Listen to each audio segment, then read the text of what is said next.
नमस्कार मित्रों, मैं हिंदी प्रवक्ता राजबाला आपके अपने YouTube चैनल हिंदी साहित्य समीक्षा पर स्वागत करती हूँ। आज का हमारा विषय है रामधारी सिंह दिनकर और रामधारी सिंह दिनकर से संबंधित मुक्तक काव्यों की चर्चा आज के व्याख्यान में हम करेंगे। और आज का व्याख्यान बहुत अधिक रोचक होने वाला है, बहुत अधिक महत्वपूर्ण होने वाला है। इस वीडियो को अंत तक ज़रूर देखिएगा, क्योंकि इस वीडियो में से आपकी परीक्षा में 1 या 2 प्रश्न आना निश्चित है, ऐसा मैं आपसे वादा करती हूँ। क्योंकि रामधारी सिंह दिनकर जो हैं वो बहुत महत्वपूर्ण कवि हैं और परीक्षा में इनसे संबंधित 1 या 2 प्रश्न अवश्य पूछे जाते हैं। और रामधारी सिंह दिनकर के प्रबंध काव्यों की चर्चा मैं इससे पहले का जो व्याख्यान था उसमें कर चुकी हूँ, बहुत विस्तृत रूप से, व्याख्यात्मक रूप से और कहानीबद्ध रूप में मैंने वहाँ पर सब कुछ समझाया है। और इनके प्रबंध काव्यों के विषय में यदि आप बहुत रोचकपूर्ण ढंग से जानना समझना चाहते हैं बिना किसी मानसिक दबाव के, तो आप मेरी पिछली वीडियो देख सकते हैं, सुन सकते हैं। तो चलिए विषय की ओर चलते हैं और बात करते हैं इनके प्रथम मुक्तक काव्य की। प्रबंध काव्यों के विषय में अगर मैं आपको बताना चाहूँ तो रामधारी सिंह दिनकर ने अपने जीवन में 4 प्रबंध काव्यों की रचना की थी। पहला इनका प्रबंध काव्य था प्रणभंग, जिसका प्रकाशन हुआ था 1928 ईस्वी में। दूसरा इनका प्रबंध काव्य था कुरुक्षेत्र, जिसका प्रकाशन हुआ था 1946 ईस्वी में।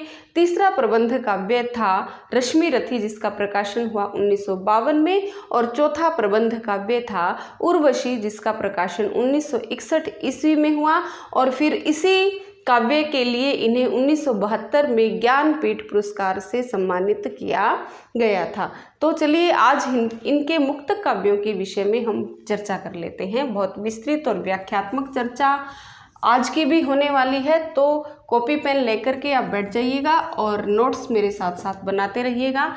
तो चलिए शुरू करते हैं। सबसे पहला जो इनका मुक्तक काव्य था वो कौन सा था? तो सबसे पहला जो इनका मुक्तक काव्य था उसका नाम था बारदोली विजय, जिसका प्रकाशन हुआ था 1928 में। देखिए, एक महत्वपूर्ण बात ध्यान में रखिए कि 1928 से ही जो रामधारी सिंह दिनकर है इन्होंने अपने लेखकीय जीवन की शुरुआत की थी। क्योंकि 1928 से पहले ऐसा नहीं है कि वो कविताएं नहीं लिखते थे। मैंने आपको इनके जीवन परिचय में बताया हुआ है कि 1928 से पहले भी ये कविताएं लिखते थे और युवक नामक पत्रिका में अमिताभ नाम से इनकी कविताएं छपा करती थी, जिसका प्रकाशन राम वृक्ष बेनीपुरी किया करते थे। ठीक है, तो यदि वो एक सक्षम कवि के रूप में सामने आते हैं तो वो 1935 ईस्वी में रेणुका के प्रकाशन के पश्चात आते हैं। ठीक है, 1928 ईस्वी में इन्होंने एक प्रबंध काव्य भी रचा था जिसका नाम था प्रणभंग। और 1928 ईस्वी में ही इन्होंने एक मुक्तक काव्य भी रचा जिसका नाम था बारदोली विजय। और बारदोली विजय क्या है, लिख लीजिए। इसमें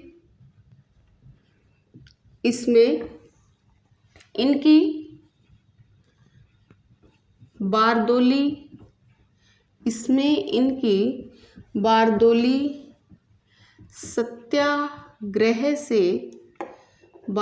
सत्याग्रह से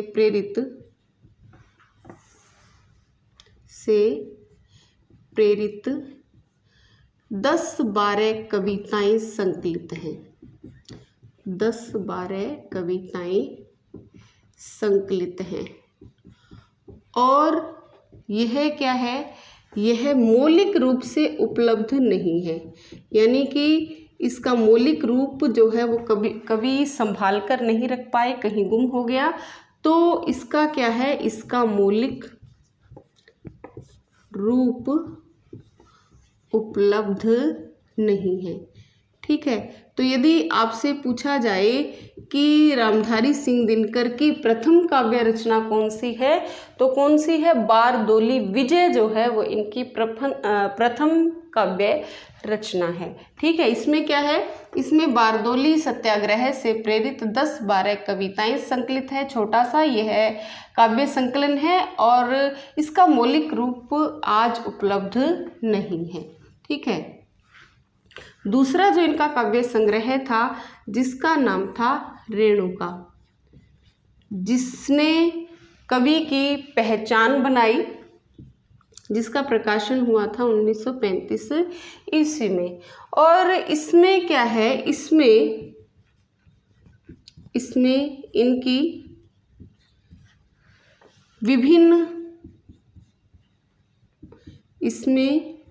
इनकी विभिन्न प्रकार की कविताएं संकलित हैं, या फिर ये कह लीजिए कि विभिन्न भावों से संबंधित, इसमें इनकी विभिन्न भावों से संबंधित कविताएं संकलित हैं,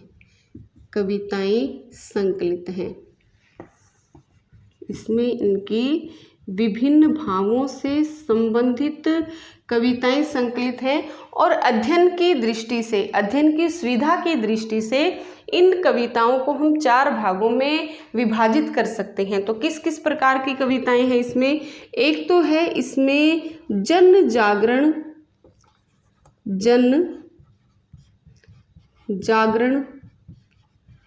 संबंधी कविताएं। कैसी कविताएं हैं? जन जागरण संबंधी कविताएं। ठीक है। दूसरी कैसी हैं? दूसरी इनकी जो कविताएं हैं वो अतीत का गौरव गान कुछ कविताओं में किया गया है। ठीक है। तीसरे प्रकार की जो कविताएं हैं वो हैं प्रकृति चित्रण से संबंधित कुछ कविताएं हैं। ठीक है।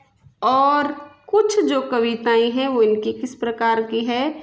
व्यंग्यात्मक कविताएं हैं। ठीक है। कुछ कैसी हैं? जन जागरण से संबंधित कविताएं हैं, कुछ अतीत का गौरव गान करती हैं, कुछ में प्रकृति चित्रण को दर्शाया गया है और कुछ में इनकी व्यंग्यात्मक कविताएं संकलित हैं। तो इस प्रकार से 1935 ईस्वी में इन्होंने एक काव्य संकलन प्रकाशित किया जिसका नाम था रेणुका। और इसकी कुछ महत्वपूर्ण कविताओं की हम बात कर लेते हैं जो कई बार परीक्षा में पूछ ली जाती है कि बताइए कौन से काव्य संकलन में संकलित हैं। एक तो है इसमें तांडव, जो कि बहुत प्रसिद्ध कविता इनकी रही है। दूसरी है इसी में हिमालय के प्रति।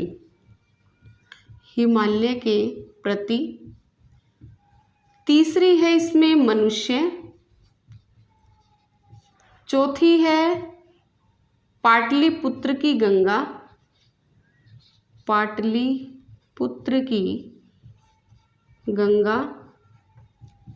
पांचवी है वैभव की समाधि। ठीक है। तो ये क्या है?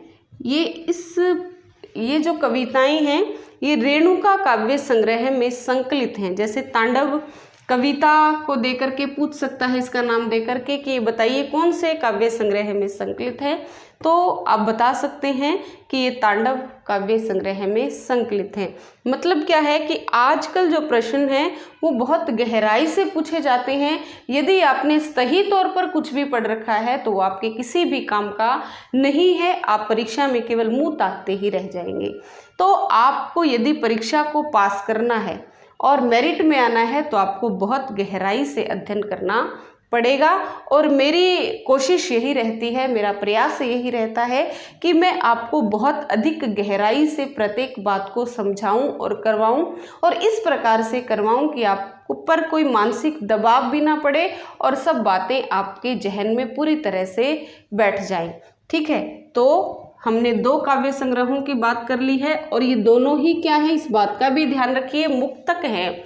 आपसे रेणुका देकर के ऑप्शन में डाला जा सकता है कि बताइए किस प्रकार की रचना है, मुक्तक है, प्रबंधात्मक है, खंड काव्य है, महाकाव्य है। इस प्रकार ऑप्शन में डाल करके आपसे पूछा जा सकता है कि बताइए रेणुका कैसी रचना है।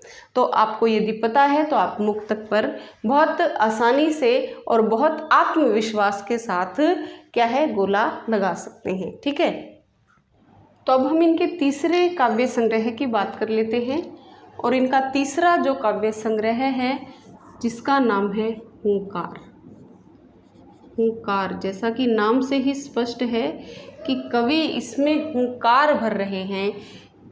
किसके लिए? जन जागरण के लिए। तो हुंकार, इसका प्रकाशन हुआ था 1938 ईस्वी में। कहीं कहीं इसका प्रकाशन 1939 भी दिया हुआ है। तो आप दोनों ही याद कर लीजिएगा। यह एक बड़ी मतलब ऐसी स्थिति रहती है कि किसका सही माने और किसका सही ना माने, तो आप दोनों ही याद कर लीजिए। या ऑप्शन में 1938 रहेगा या ऑप्शन में 1939 रहेगा। ठीक है, तो हुंकार, इसका प्रकाशन हुआ 1938 या 39। और इसमें क्या है, यह कवि की प्रसिद्धि का आधार, यह रचना कवि की प्रसिद्धि का आधार स्तंभ है। ठीक है, यह कवि की प्रसिद्धि का आधार स्तंभ है। यानी कि जो रेणुका थी, उस रेणुका से तो कवि को पहचान मिली, किंतु यदि प्रसिद्धि किसी काव्य रचना से या किसी काव्य संग्रह से मिली है तो वो कौन सा है, वो हुंकार नामक काव्य संग्रह है। और इस काव्य संग्रह की क्या विशेषता है कि इसकी जितनी भी कविताएं हैं इस काव्य संग्रह में, वो सारी की सारी राष्ट्रभक्ति से या देश प्रेम की भावना से ओतप्रोत कविताएं हैं। और यहाँ पर जो कवि है वो समकालीन व्यवस्था या समकालीन जितनी भी लोगों के हृदय की भावनाएं थी उनके प्रति क्षोभ व्यक्त करते हैं। और यहाँ तक कि कवि में इतना क्षोभ है, इतना गुस्सा है इन कविताओं में कि वो स्वर्ग तक को जला देने की बात यहाँ पर कह डालते हैं। तो इस जैसे अनलक्रीट कविता है उसमें वो कहते हैं कि धरकर चरण विजित श्रृंगों पर, धरकर चरण विजित श्रृंगों पर झंडा वही उड़ाएगा, धरकर चरण विजित श्रृंगों पर झंडा वही उड़ाएगा, अपनी ही उंगली पर जो खंजर का जंग छुड़ाएगा। यानी कि यह जो अपने आप से शुरुआत करेगा, अपने आप को खतरे में डालेगा, वही जो है वो दूसरों के लिए उदाहरण जो है वो बन सकता है, उदाहरण साबित हो सकता है। ठीक है, तो ऐसे भाव की कविताएं यहाँ पर कवि लिखते हैं। तो इसमें लिख लीजिए, इसमें सभी कविताएं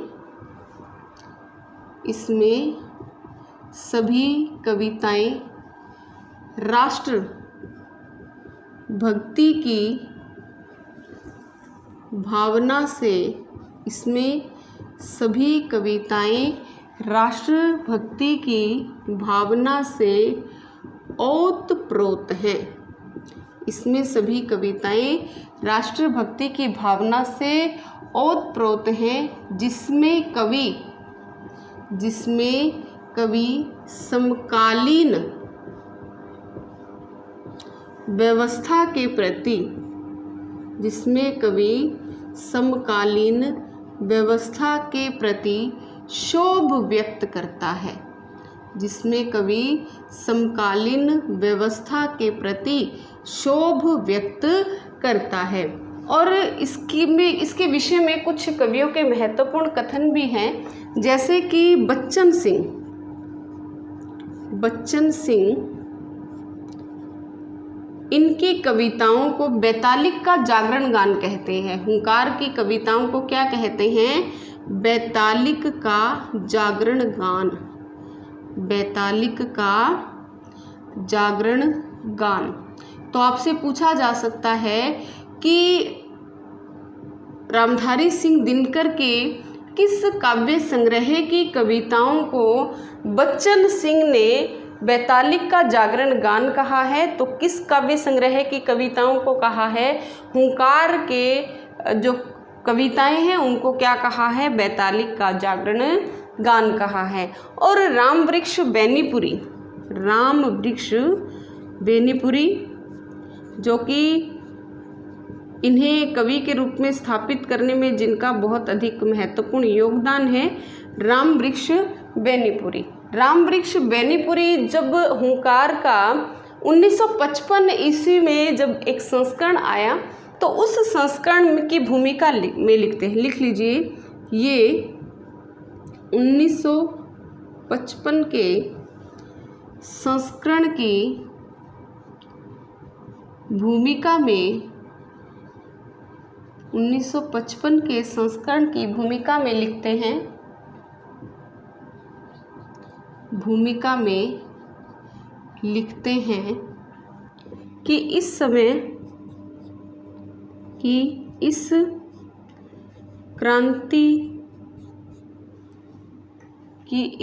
क्रांति युग का संपूर्ण प्रतिनिधित्व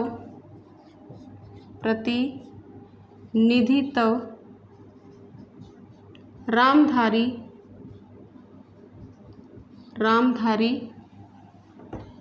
अपनी कविताओं में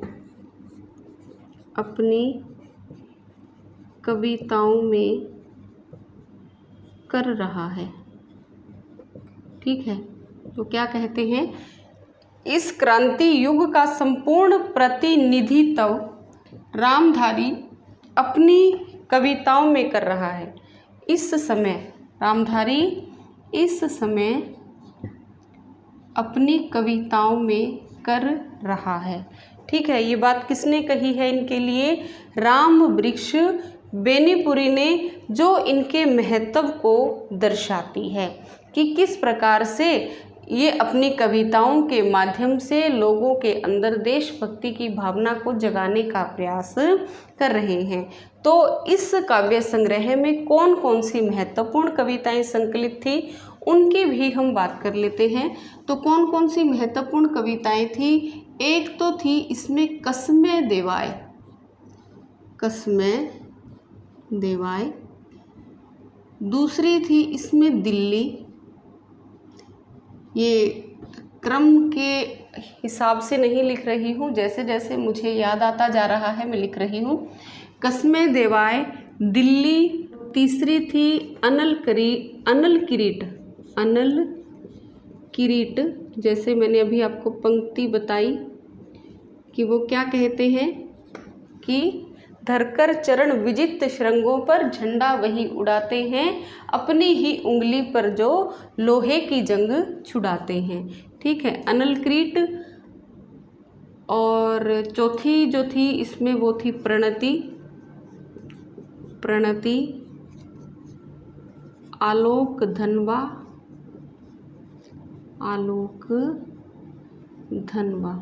तो ये जो कविताएं हैं ये हुंकार की बहुत अधिक प्रसिद्ध कविताएं हैं। तो किसी भी कविता को देकर के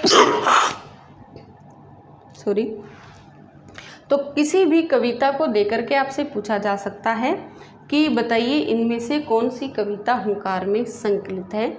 और हुंकार की बहुत सी महत्वपूर्ण पंक्तियां हैं, तो उनकी जो चर्चा है वो हम एक विशेष वीडियो रखेंगे जिसमें केवल इनकी महत्वपूर्ण काव्य पंक्तियों की बात होगी। तो उसमें मैं आपको इनकी महत्वपूर्ण काव्य पंक्तियों के विषय में बताऊंगी कि कौन सी पंक्ति कौन से काव्य संग्रह में से संकलित है, क्योंकि बहुत बार 2 या 3 प्रश्न जो हैं वो पंक्तियों से हमेशा पूछे जाते हैं। कविता की पंक्तियां दे दी जाती हैं, पूछा जाता है कि बताइए कौन से कवि की है। ठीक है, और कहाँ से ली गई हैं, तो उनसे संबंधित भी हम बात करेंगे। तो हुंकार की हमने बात की किसकी? रेणुका की। और हमने बात की बारदोली विजय की। ठीक है, अगला जो इनका काव्य संग्रह है, चतुर्थ इनका काव्य संग्रह कौन सा है? उसका नाम है रसवंती, जिसका प्रकाशन हुआ था 1939 में। इसमें कवि की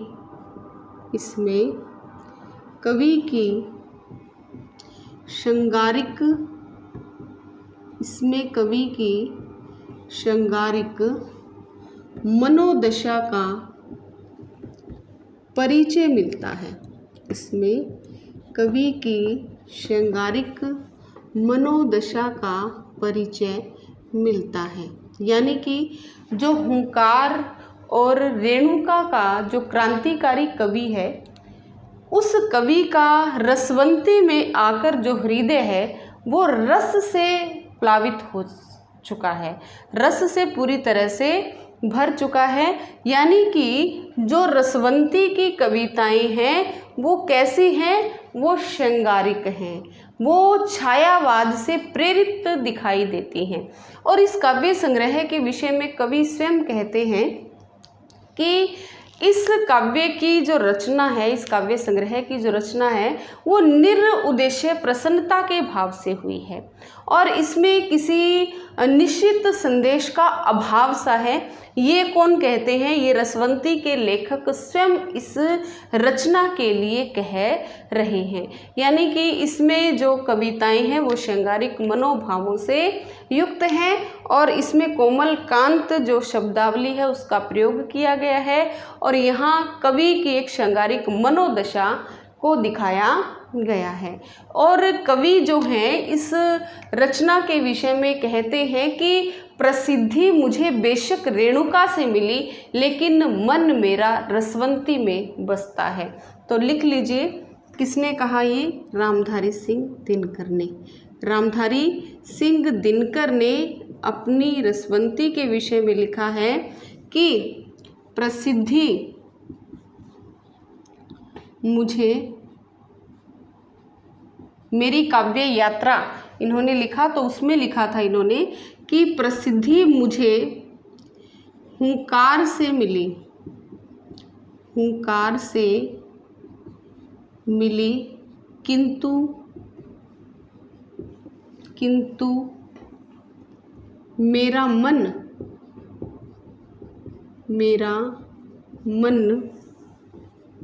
रसवंती में बसता है, किंतु मेरा मन रसवंती में बसता है। और इसमें कैसे कविताएं संकलित हैं, जैसे इसमें नारी, सावन, संदेश, इस प्रकार की कविताएं जो हैं वो रसवंती नामक काव्य संग्रह में संकलित हैं। तो आपसे जो है जैसे हुंकार दे दिया, रश्मिरथी दे दिया, प्रणभंग दे दिया और रसवंती दे दिया, उनमें से पूछा जा सकता है कि बताइए इसमें श्रृंगारिक मनोदशा से युक्त कौन सी कविता है या कौन सा काव्य संग्रह है। तो वो कौन सा है आपको पता होगा तो आप बड़ी आसानी से बता देंगे। रसवंती, जैसा नाम से ही स्पष्ट है, रस, रस का मतलब है आनंद, यानी कि आनंद के लिए कवि ने इस रचना की सृष्टि की है। ठीक है, इस रचना को लिखा है। तो कब इसका प्रकाशन हुआ था? 1939 ईस्वी में। चलिए पांचवी रचना की बात कर लेते हैं।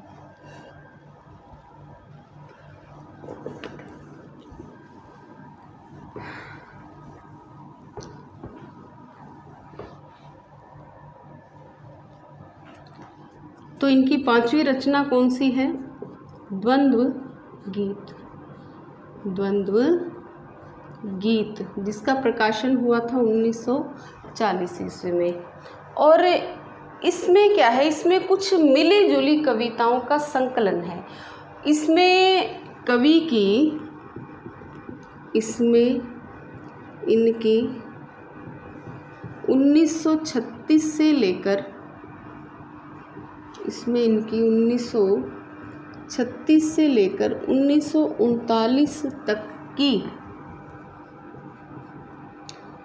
कविताओं का संकलन है, कविताओं का संकलन है।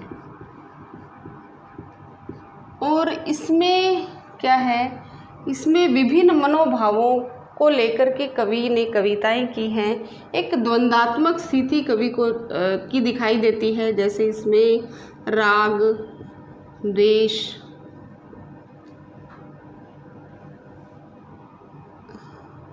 गरीबी, अमीरी,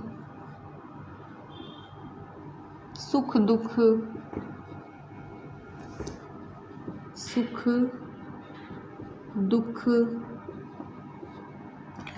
मतलब क्या है, इस प्रकार के मनोभावों का जो द्वंद्व है वो इस संग्रह में दिखाई देता है। ठीक है, तो द्वंद्व गीत। और इसके विषय में एक खास बात और है कि इस पर उमर खैयाम की रुबाइयों का प्रभाव है। इस पर क्या है, उमर खयाम की रुबाइयों का प्रभाव है। और इसमें कितनी रुबाइयाँ संकलित हैं, इसमें 115 रुबाइयाँ संकलित हैं। इसमें 115 रुबाइयाँ संकलित हैं। ठीक है, तो इसमें क्या है, इसमें द्वंद्वात्मक स्थिति है, कहीं राग द्वेष, अमीरी गरीबी, सुख दुख, तो इन सब बातों से संबंधित इसमें कविताएं संकलित हैं, जिसका प्रकाशन हुआ 1940 ईस्वी में। और इसकी क्या विशेषता है, खास बात इसकी क्या है कि इसमें उमर खयाम की रुबाइयों का प्रभाव है। और कितनी रुबाइयाँ इसमें संकलित हैं, इसमें 115 रुबाइयाँ संकलित हैं। तो आज के लिए केवल इतना ही, क्योंकि रामधारी सिंह दिनकर की बहुत सी मुक्तक रचनाएं हैं जिन्हें इस लेक्चर में करवाना संभव नहीं है, तो 2 या 3 जो हैं वो आपकी वीडियो बनेंगी मुक्तक काव्यों से संबंधित। तो आज का मेरा आपको ये व्याख्यान कैसा लगा, कमेंट बॉक्स में कमेंट करके ज़रूर बताइएगा और अगली वीडियो का इंतज़ार कीजिएगा। तब तक के लिए धन्यवाद और मेरे चैनल को लाइक, शेयर और सब्सक्राइब ज़रूर कीजिएगा।